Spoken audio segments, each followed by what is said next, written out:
Hello students, मैं Rajvardhan, ex Amazon engineer and web development HOD at RICR।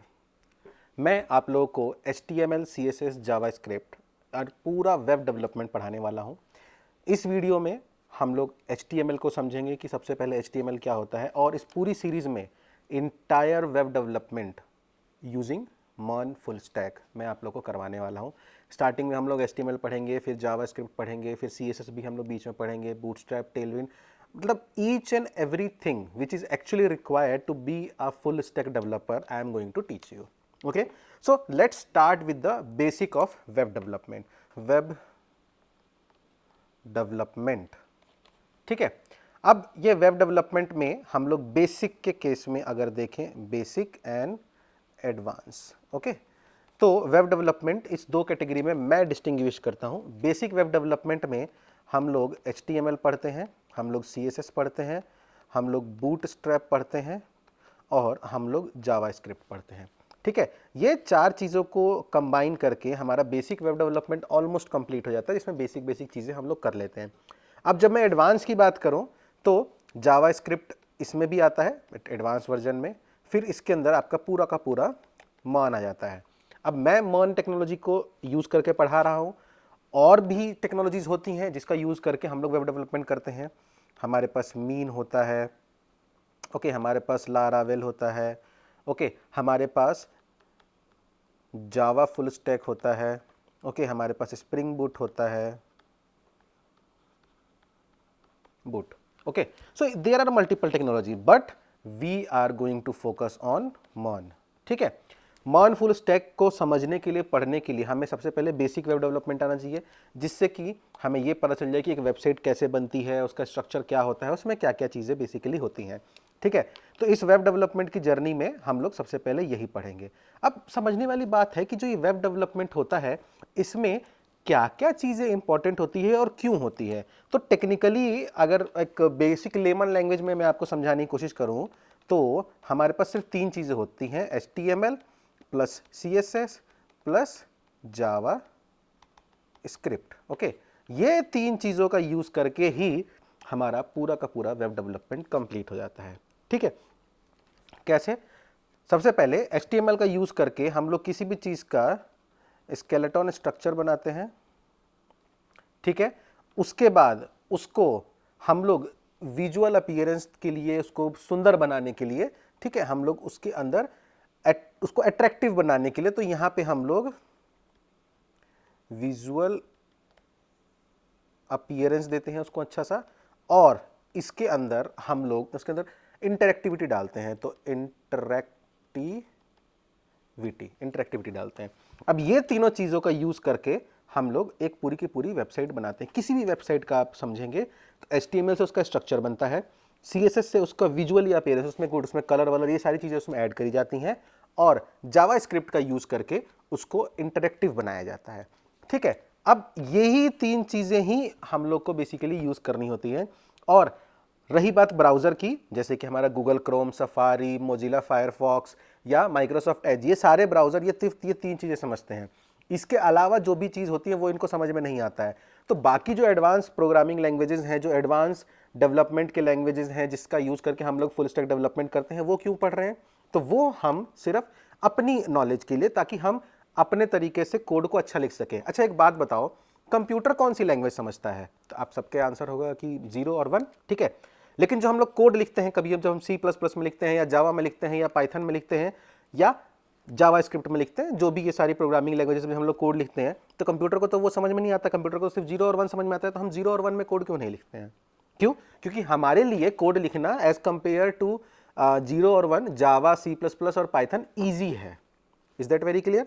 Same उसी तरीके से HTML, CSS, जावास्क्रिप्ट को ही ब्राउजर समझता है, लेकिन मॉन में जब हम लोग रिएक्ट का यूज़ कर रहे हैं, या नोड का यूज़ कर रहे हैं, इन सब चीज़ों का यूज़ करके, या एंगुलर का यूज़ कर रहे हैं, या स्प्रिंग बूट का यूज़ कर रहे हैं, इन सब को यूज़ करके HTML का कोड लिखना, उसको कंट्रोल करना, उसमें अलग अलग डिफरेंट फीचर्स ऐड करना ईजी है।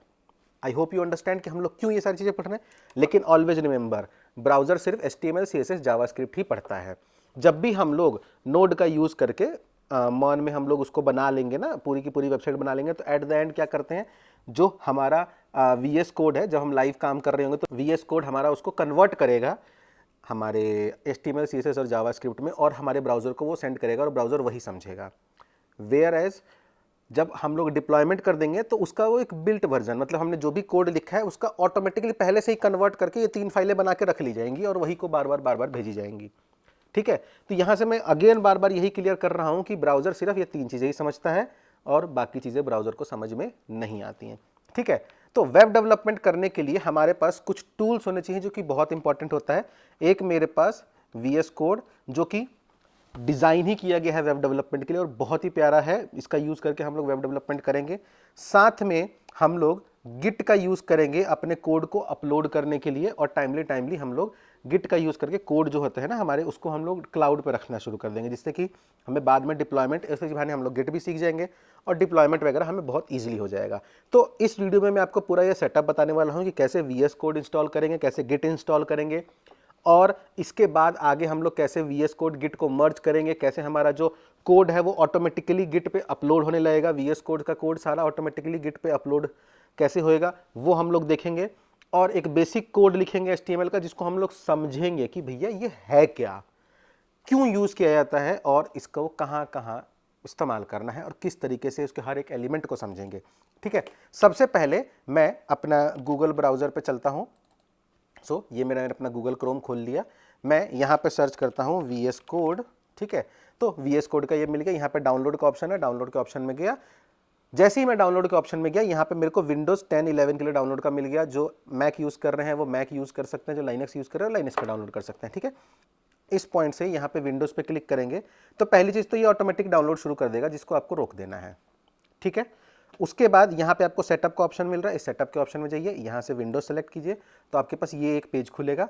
इस पेज को नीचे जब आप स्क्रॉल करोगे तो यहाँ पे 2 सेटअप्स आपको मिलेंगे, एक यूज़र सेटअप, एक सिस्टम सेटअप। हम सिस्टम सेटअप को इंस्टॉल करेंगे। इससे फ़ायदा क्या होता है कि VS कोड के अंदर हमें फुल एक्सेस, एडमिनिस्ट्रेटर एक्सेस मिल जाता है, जिसके वजह से हम उसके अंदर बहुत सी ऐसी चीज़ें कर पाते हैं जो कि हम नॉर्मल यूज़र वाले मोड में नहीं कर पाते हैं। ठीक है, तो वो वाली फाइल ही मैं यहाँ पर डाउनलोड करूँगा। तो बाकियों को मैं क्लोज़ कर देता हूँ, बाकियों की ज़रूरत मुझे नहीं है। ये VS कोड सेटअप जो हमारा नॉर्मल वाला एडमिनिस्ट्रेटर वाला है वो डाउनलोड हो रहा है। ठीक है, जब तक ये डाउनलोड हो रहा है मैं दूसरा गिटहब पे जाता हूँ। गिटहब का भी मेरे को डेस्कटॉप वर्जन चाहिए, मुझे गिट को अपने सिस्टम के अंदर इंस्टॉल करना है। तो मैं यहाँ लिखूँगा गिट फॉर विंडोज़। ओके, जब आप गिट फॉर विंडोज़ लिखेंगे तो देखो यहाँ पे Git install for Windows option मिल रहा है। ठीक है, यहाँ पे आप लिंक पे ध्यान दे दीजिएगा कि यहाँ पे लिंक क्या है, URL क्या है। हम इसमें जाते हैं तो कुछ ऐसा सा पेज खुलेगा। इस पेज में आपको Git for Windows x64 setup यहाँ पे मिल रहा है। जो लोग मैक OS या लिनक्स या जो भी यूज़ कर रहे हैं तो उसके अकॉर्डिंग यहाँ से गिट को डाउनलोड कर सकते हैं। मैं विंडोज़ यूज़ कर रहा हूँ, मैंने इसको भी इंस्टॉल करना डाउनलोड करना शुरू कर दिया। देखिए दोनों यहाँ पे डाउनलोड होने लग गए।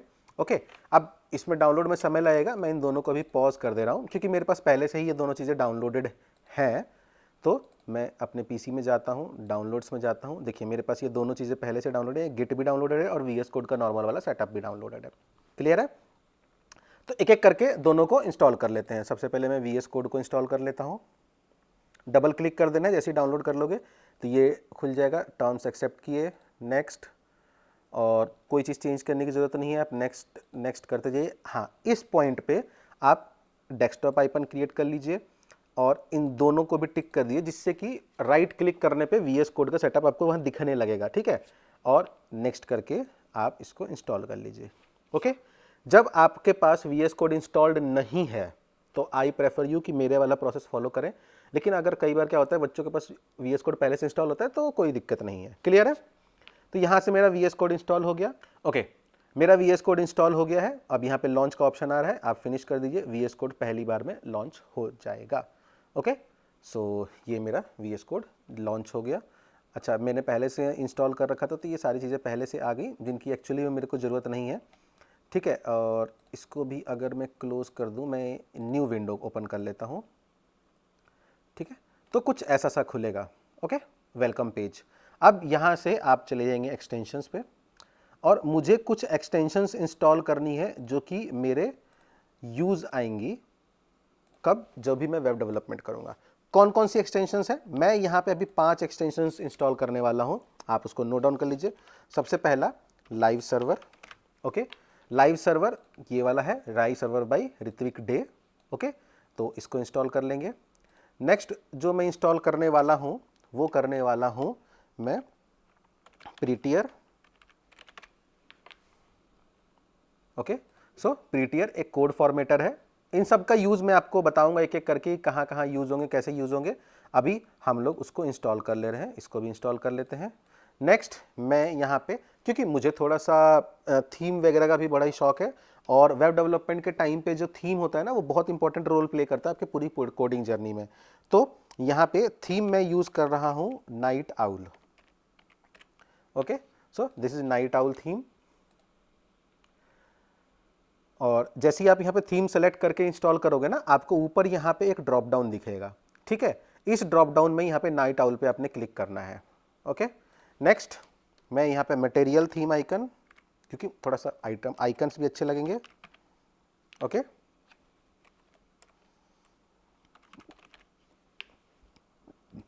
So it's material icon theme, इसको भी इंस्टॉल कर लेंगे। और जैसे ही इसको भी इंस्टॉल करेंगे, इसको भी इंस्टॉल करते समय ऊपर से मेरे पास आइकन थीम का ऑप्शन आएगा, तो इसको मैं सेलेक्ट कर लूँगा। एंड नेक्स्ट एंड द सबसे लास्ट मैं इंस्टॉल करूँगा HTML CSS, ऐसे लिखना है अपने HTML CSS। तो आपको HTML CSS जावास्क्रिप्ट के स्निपेट्स मिल जाएंगे। अब ये स्निपेट्स क्या होते हैं, कुछ शॉर्टकट्स होते हैं जिसका हम लोग कुछ थोड़े 2-4 वर्ड लिखेंगे तो पूरा का पूरा कोड मेरे लिए लिखा जाएगा। ये काफ़ी अच्छा होता है, काफ़ी यूज़फुल होता है एक प्रोग्रामर के लिए, कोडर के लिए, तो इसीलिए ये यूज़ करते हैं हम लोग। तो ये इनो याओ के द्वारा बनाया गया है, तो आप इसको इंस्टॉल कर लीजिएगा। इसको भी इंस्टॉल कर लेते हैं। तो ये मेरे 5 एक्सटेंशंस मैंने इंस्टॉल कर लिए, ठीक है। अब वो 5 एक्सटेंशंस आप लोग को एक बार फिर से दिखा देता हूँ, ठीक है। HTML CSS जावास्क्रिप्ट, इनो याओ, live server by Ritwick Dey, material theme icon by Philipp, Night Owl by Sarah and Prettier code formatter by Prettier. ये पांचों के पांचों हमने एक्सटेंशंस इंस्टॉल कर लेते हैं, ठीक है। So this is my first part, जो कि बहुत इंपॉर्टेंट है, वो मैंने कर दिया। उसके बाद VS कोड को मैंने बंद कर दिया है, ठीक है। अब मैं अपने लोकल डिस्क में जाऊंगा। अब मेरे को क्या है, मुझे एक फोल्डर सेटअप करना है, जिस फोल्डर में मैं अपने सारे का सारा कोड रखूंगा और उसी फोल्डर को मैं गिट के साथ कनेक्ट करूंगा, ठीक है। इससे क्या होगा कि जब भी कोई भी नई फाइल्स मेरे उस फोल्डर में आएंगी, वो ऑटोमेटिकली गिट के साथ अपलोड भी होती रहेंगी और मेरा सारा का सारा कोड क्लाउड पे भी रहेगा, ठीक है। ये तरीका बहुत अच्छा होता है एक प्रोग्रामर के लिए। सो मेरे पास अभी देखिए यहाँ पे C ड्राइव के अलावा और कोई ड्राइव नहीं है। जिन भी बच्चों के पास C ड्राइव के अलावा और दूसरी ड्राइव है, तो आप उस ड्राइव में अपना VS कोड इंस्टॉल कर लें, ओके। जिनके पास C ड्राइव है तो वेरी केयरफुली जो मैं पाथ बता रहा हूँ प्लीज़ उसी पाथ पे करें। उससे क्या होगा, आपका सिस्टम में ना वन ड्राइव नाम की एक सर्विस होती है जो कि विंडोज़ के थ्रू आती है, वो हमें कोड में हमें परेशान करता है। तो इसलिए वन ड्राइव के अंदर कोई भी फोल्डर ना बना हो, इसीलिए जो मैं पाथ बता रहा हूँ उसको फॉलो करें। तो C ड्राइव के अंदर यूज़र्स नाम का एक फोल्डर मिलेगा, उसके अंदर चले जाओ। उसके अंदर आपको ऐसे मल्टीपल फाइल्स मिलेंगी, और जिस भी नाम जब आप कंप्यूटर को ऑन करते हो तो जैसे पासवर्ड वगैरह आते हैं एक नाम आता है, तो वो नाम का आपको एक फोल्डर मिलेगा यहाँ पे, ठीक है। उस नाम को सिलेक्ट किया, उस नाम के अंदर, ठीक है, मैं यहाँ से 1 सेकेंड के लिए हिडन फाइल्स को हाइड कर देता हूँ, ठीक है। तो ऐसा दिखेगा, और ध्यान रखना कि कैसे पता चलेगा आप सही फोल्डर पे हो। तो डेस्कटॉप, डाउनलोड, ये सारा कुछ आपको मिलेगा। यहाँ पे हम लोग एक फोल्डर बनाएंगे वेब डेव का, ठीक है।